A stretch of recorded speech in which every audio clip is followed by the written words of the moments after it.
Samper también tuvo un atentado. Samper, Uribe también tuvo un atentado.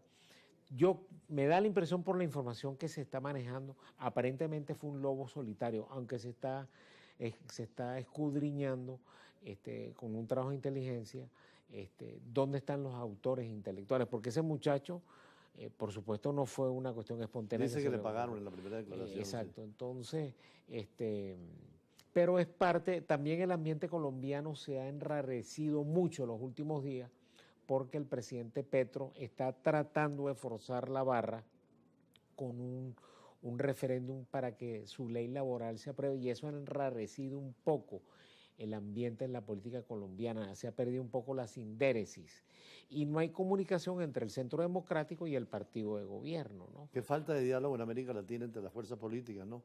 En Europa vemos cómo se ponen de acuerdo a pesar de las diferencias ideológicas de gobierno y oposición, combaten en el Parlamento, pero entienden las grandes políticas de Estado. Pero fíjate que hay excepciones, Uruguay, Chile. La Argentina es un caso diferente por la gran polarización entre peronistas. Brasil es un ejemplo. Brasil es un ejemplo también.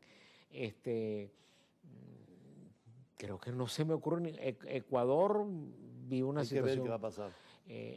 Perú Estados también. Unidos, una situación bueno, horrible. Y el caso venezolano, ¿no? Que es un caso muy lamentable. Pero Estados Unidos, sobre todo, que va a dar el ejemplo en la defensa de la Constitución.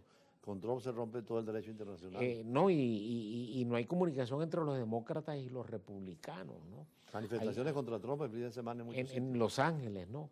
Por el tema de la inmigración legal o legal. Tema delicado ese de la inmigración, ¿no? Sí, y es uno de los temas candentes de la política internacional, no solamente en este lado del mundo, sino en Europa.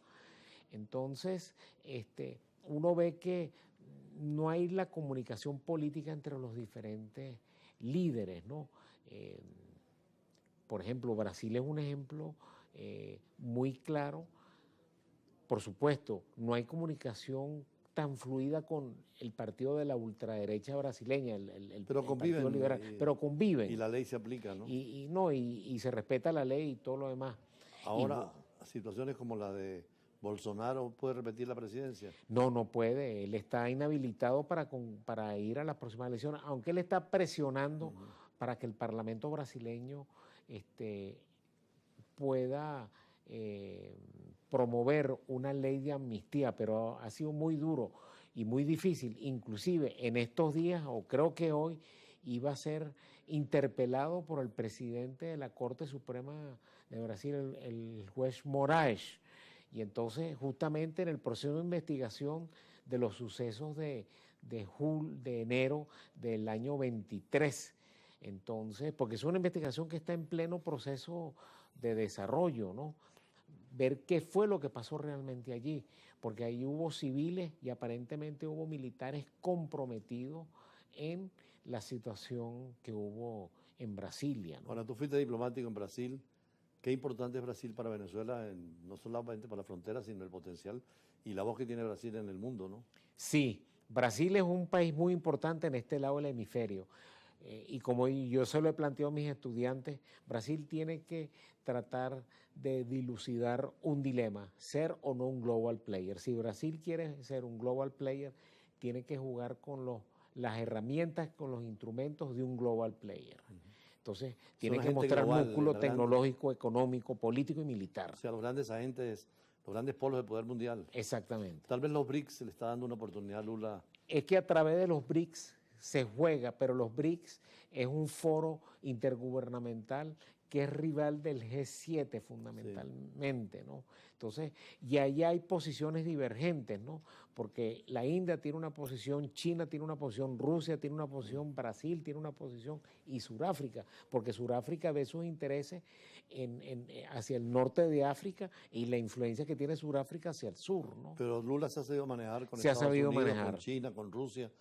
Con los europeos, acaba de estar con Macron, vimos el fin de semana conversando con Macron frente a la Torre Eiffel, ahí en Champs-Élysées. Claro, porque Lula tiene la gran aspiración cuando Brasil lidere Mercosur en la mitad de este año, cerrar el acuerdo entre Mercosur y la Unión Europea, pero no es tan fácil porque hay intereses de los agricultores europeos, sobre todo los franceses, los belgas y de otros países de Europa, que ven con mucho cuidado el problema de los subsidios y el papel del Estado en las exportaciones de materias primas de América Latina. Ahora el Partido de los Trabajadores, ¿quién viene en ascenso como líder? Porque Lula ha sido todo el liderazgo absoluto de ese partido en los últimos años. Bueno, aparentemente ahorita no se discute que Lula pueda ser candidato, pero ahí hay variables que no se saben cómo se puede manejar. El problema de la edad de Lula, el problema del estado de salud de Lula, el estado de su salud cognitiva, porque el cargo de la presidencia de la República es un cargo que agota y envejece, y sobre todo para un hombre que tiene casi 80 años.